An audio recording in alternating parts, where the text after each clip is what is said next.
Superbe, c'est phénoménal.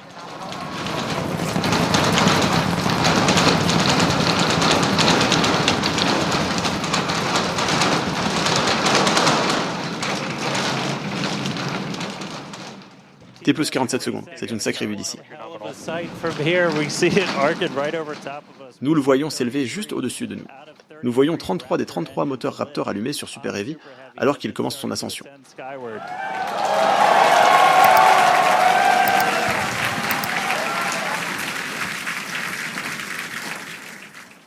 Nous approchons de la pression aérodynamique maximale, puis il ne nous reste qu'environ 1 minute et demie avant le hot staging.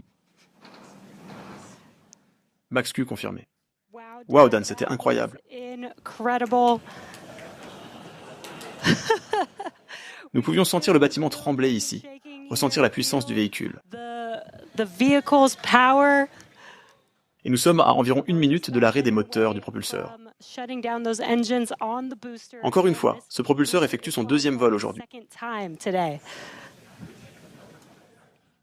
Très bien, le hot staging approche dans un peu moins d'1 minute.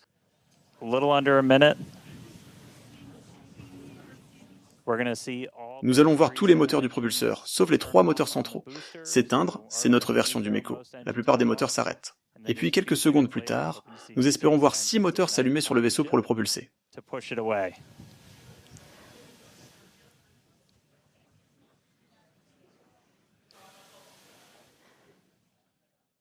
Très bien, hot staging dans environ 30 secondes.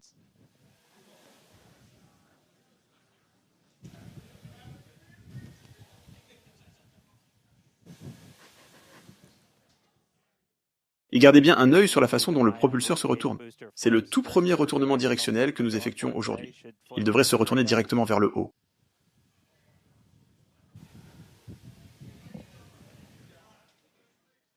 Voyez ces moteurs s'éteindre. Arrêt des moteurs du propulseur. Allumage du vaisseau. Séparation des étages. Retournement incroyable du propulseur Super Heavy, et vous pouvez voir ces 3 moteurs du vaisseau s'allumer.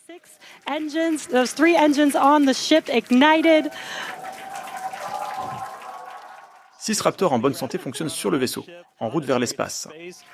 Profitez de cette vue des moteurs. Le propulseur effectue le boost back. Chris, comment ça se passe là-bas à Hawthorne? Ça a l'air génial. La pression de la chambre est nominale. C'est absolument incroyable ici à Hawthorne. Comme nous l'avons dit, 6 moteurs sains sur le vaisseau. Nous avons 13 moteurs sur 13 sur le propulseur. Maintenant, il n'en reste plus que 3, ce à quoi nous nous attendons dans les derniers instants de la combustion de retour. Maintenant, pour rappel, nous ne récupérons pas le propulseur Super Heavy aujourd'hui. Démarrage et arrêt du Super Heavy.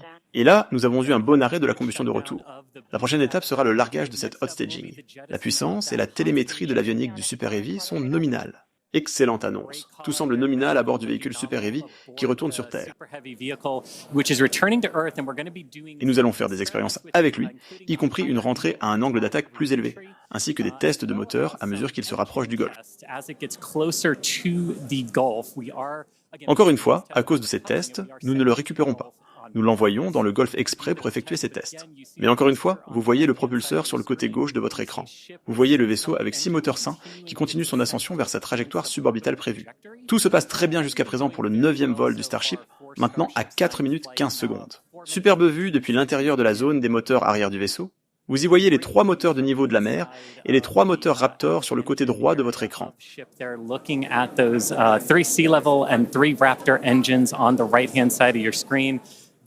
Le propulseur effectue sa purge des LOX, cette purge d'oxygène liquide. Donc, comme nous n'avons pas besoin de tout ce propergol d'oxygène liquide dans ces réservoirs, nous purgeons ce propergol pour réduire la masse du propulseur lorsqu'il arrive pour son atterrissage.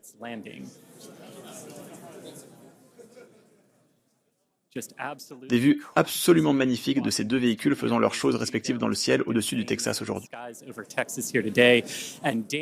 Et Dan, nous approchons des 5 minutes de vol, le Super Heavy descend rapidement. À quoi pouvons-nous nous attendre dans les prochaines minutes, alors qu'il effectue ses tests atmosphériques? Oui, comme nous l'avions dit, le Super Heavy pourrait ne pas avoir une descente très douce. Nous allons le soumettre à cet angle d'attaque plus élevé, donc nous allons l'incliner légèrement pour augmenter la traînée. Nous l'avons fait en soufflerie, nous l'avons fait en modélisation informatique, cela montre que parfois le contrôle n'est pas optimal. Mais il n'y a qu'une seule façon de le prouver, et c'est d'obtenir des données réelles. Alors voici le Super Heavy. Il devrait s'allumer pour sa décélération d'atterrissage dans environ 40 secondes.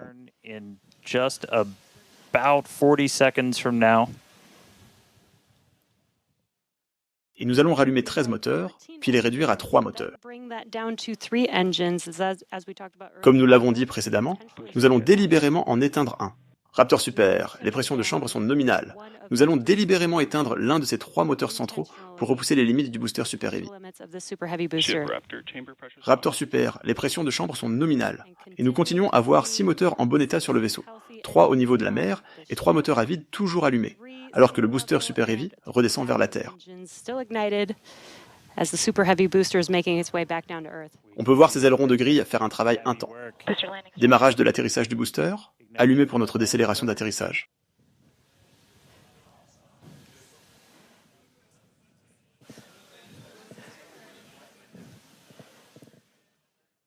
Cela a peut-être pris fin avec cette décélération d'atterrissage.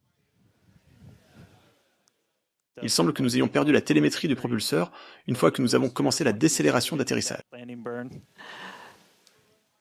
Avez-vous eu confirmation que le propulseur a bien été détruit? Le vol du propulseur s'est donc terminé avant qu'il ne puisse effectuer sa décélération d'atterrissage, mais encore une fois, nous ne le ramenons pas, nous nous attendons à ce qu'il fasse un amérissage forcé dans le Golfe. Nous recevons des données en direct pendant tout le temps de ce vol à angle d'attaque élevé, donc c'était quelque chose de vraiment vital pour nous d'obtenir lors de cette réutilisation. Premier vol de réutilisation du propulseur enregistré. D'accord, le vaisseau a environ 2 minutes restantes. Et dans environ 2 minutes, nous nous attendons à ce que les 6 moteurs Raptor s'éteignent. Ce sera le SICO, c'est-à-dire l'arrêt des moteurs du deuxième étage.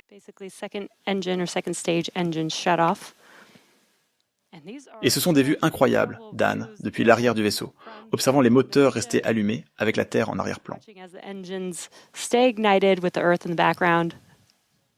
Comme toujours, l'équipe d'avionique du Starship, les techniciens,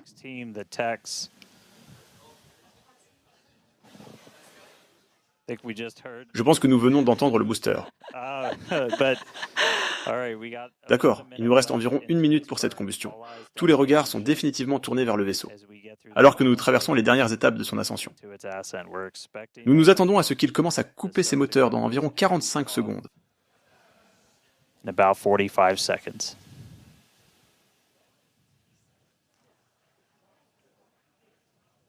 Terminal guidance.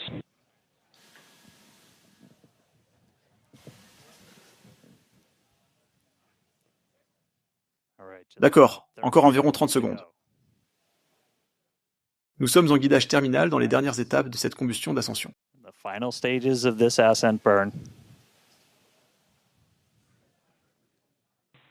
Nous avons bien vu l'arrêt des moteurs Raptor.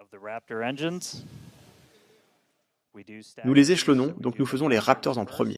Le vaisseau est en sécurité. Ces 3 se sont éteints avec succès. Les niveaux de la mer fonctionnent toujours. Coupure des moteurs du vaisseau. Le vaisseau a été sauvé.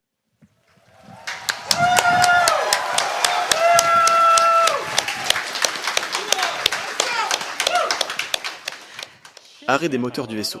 Les 3 plus beaux mots de la langue anglaise. Et excellent signalement, nous avons eu une insertion nominale.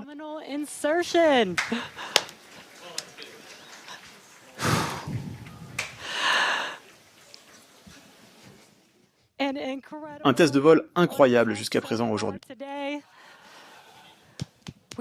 Nous avons fait revoler un booster Super Heavy pour la toute première fois en 9 vols d'essai. Le vaisseau est sur sa trajectoire orbitale. Encore une fois, il restera suborbital pour sa mission aujourd'hui, mais il a allumé ses 6 moteurs. Le vaisseau a été sauvé. Il a allumé ses 6 moteurs et a réussi à traverser le SICO à l'instant.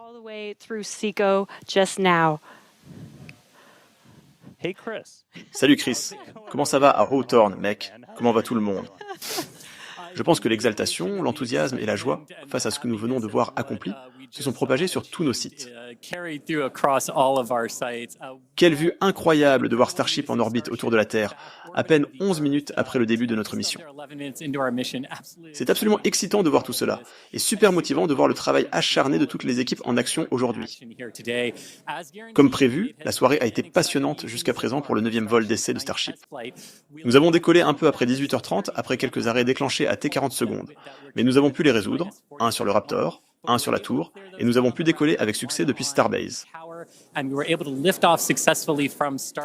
33 moteurs Raptor sur 33 se sont allumés sur le Super Heavy, les 6 moteurs se sont allumés sur le vaisseau, le plaçant sur sa trajectoire suborbitale prévue autour de la Terre. Mais comme l'a dit Dan, il reste encore beaucoup de choses à venir dans notre séquence de vol. Ainsi, à environ T plus 18 minutes 26 secondes, nous aurons le premier déploiement de satellite Starlink simulé prévu depuis Starship. Cela sera suivi à environ T plus 137 minutes et 49 secondes par le rallumage d'un seul moteur Raptor au niveau de la mer dans l'espace. Cela nous aidera à recueillir des données sur notre capacité à effectuer une désorbitation pour les futures missions Starship qui iront en orbite. Et puis, bien sûr, l'un des plus grands tests à venir concerne les nouvelles modifications du bouclier thermique de Starship, et cela commencera par la rentrée dans l'atmosphère terrestre à environ T plus 145 minutes, ce qui devrait prendre entre 16 et 18 minutes pour être complet. La rentrée d'aujourd'hui va tester ce bouclier thermique, comme nous l'avons dit, spécifiquement comment Starship résistera avec 100 tuiles de bouclier thermique manquantes sur son système de protection thermique.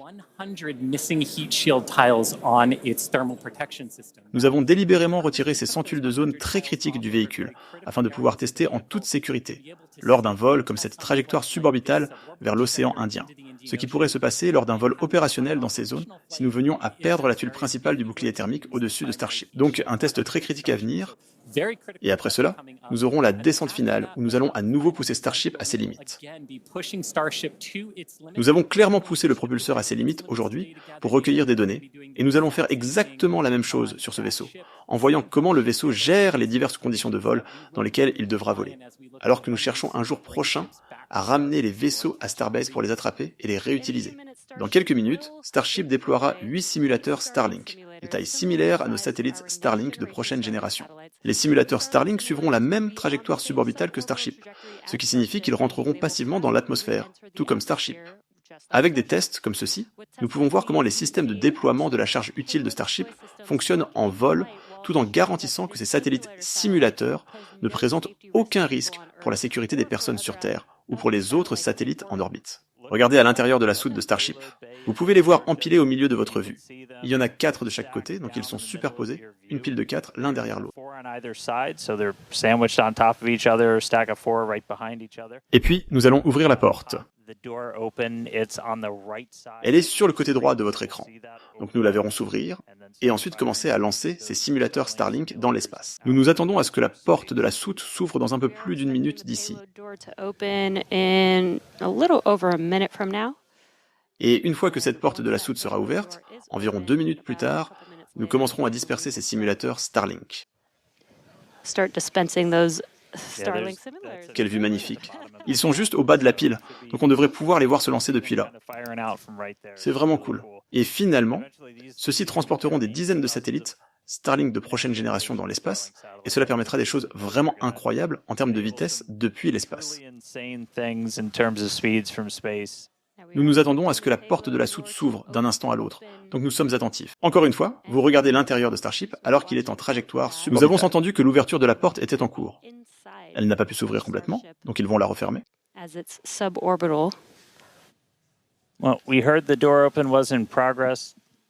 Al m'a dit non. Il a dit « Désolé Dan, je ne peux pas faire ça. On dirait que nous n'ouvrirons pas la porte aujourd'hui. » Hal told me no. He said, I'm sorry, Dan. Can't do that. Looks like we won't get the door open today. Et le vaisseau est sur sa trajectoire suborbitale, comme vous pouvez le voir sur certaines vues, et grâce à la télémétrie, nous sommes en légère rotation. Une fuite s'est produite dans certains systèmes de réservoirs de carburant à l'intérieur de Starship, dont beaucoup sont utilisés pour le contrôle d'attitude. Et donc, à ce stade, nous avons essentiellement perdu le contrôle d'attitude de Starship. Nous sommes toujours sur une trajectoire de rentrée. Nous sommes suborbitaux, donc quoi qu'il arrive, nous allons entrer. Cependant, cela diminue les chances que ce soit une rentrée contrôlée. Donc, si vous vous souvenez du vol 3, quand quelque chose de similaire s'est produit, juste le symptôme final d'une perte de contrôle d'attitude, nous étions en roulis au moment où nous avons atteint la rentrée. Nous allons donc rentrer. Nous devrions, espérons-le, toujours avoir des vues. Les satellites Starlink sont assez robustes pour maintenir le contact. Nous avons 4 de ces terminaux sur le véhicule, et ils sont assez robustes pour maintenir le contact même lorsque nous sommes en rotation, essentiellement. Donc, nous devrions, espérons-le, continuer à avoir des vues en direct. Il fera encore sombre jusqu'à ce que nous nous rapprochions un peu plus de l'entrée, car nous approchons un peu de l'Afrique. Je crois que nous passons juste au sud de ce continent, et au moment où nous commencerons à nous diriger vers l'océan Indien, nous commencerons à nous diriger vers un lever de soleil. Donc, ce n'est pas très prometteur pour beaucoup de nos objectifs en orbite pour aujourd'hui, où nous espérions faire le déploiement PES et rallumer un moteur. Puis, et c'est vraiment important, entrer dans cette rentrée contrôlée pour vraiment mettre le bouclier thermique à l'épreuve. Néanmoins, Starship avance vers cette rentrée au-dessus de l'océan Indien. Donc, nous continuerons à suivre et à vous donner des mises à jour au fur et à mesure que les choses évoluent. À ce stade, nous avions perdu le contrôle d'attitude du vaisseau et étions entrés en rotation. L'équipe a décidé de ce qu'on appelle la passivation du véhicule, c'est-à-dire que nous sommes en train de purger tout le carburant restant par-dessus bord et il va effectuer une rentrée incontrôlée. Les vues vont être un peu limitées potentiellement, car encore une fois, nous sommes essentiellement en chute libre. Nous avions perdu ce contrôle d'attitude, donc Starlink, quand il pourra se connecter, pourra transmettre cela. Nous entrons donc de manière incontrôlée. Mais encore une fois, nous entrons dans un espace aérien et un espace maritime qui sont dégagés et surveillés avant le lancement et avant d'arriver à cette phase. Et avec les vues que nous pouvons observer, vous voyez une grande partie de ce plasma se former pendant la rentrée. Nous nous attendons à ce que le véhicule atteigne environ 1400 degrés Celsius. Et là, vous pouvez voir le volet ressentir cette température.